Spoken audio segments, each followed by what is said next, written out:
Matahom kag kinahanglan makit-an sa bilog nga Pilipinas suno kay former Senate President Drilon ang Iloilo Terminal kag Central Markets matapos ini naglagaw sa nasabit nga mga merkado kahapon nga adlaw Abril 14. Kaupod sini nga nagalibot sa Iloilo City Mayor Isa Treñas kag Iloilo City Councilor Miguel Treñas.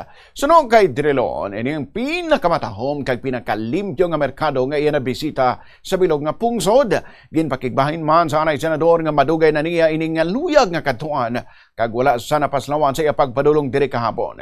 Ginpaanggid man niya ini sa mga merkado sa Europa kag ginlaragway nga world class. Dugang paniya nga halin gid sang una isa sa gihapon nga modelo sang urban development ang Iloilo City. The whole country kaya nga bilog na Pilipinas makatubig makita this is the cleanest public market I have seen.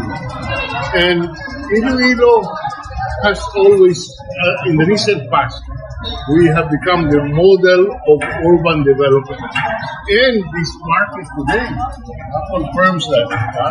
Why ka mo siya makita sa bilog ng Pilipinas na mo siya. Nakita ko lang sa Europe, amo-amuni ng mga sistema. I wanted to see for myself how it has developed. And I am amazed. I have traveled in the entire country. I have visited almost every province in this country.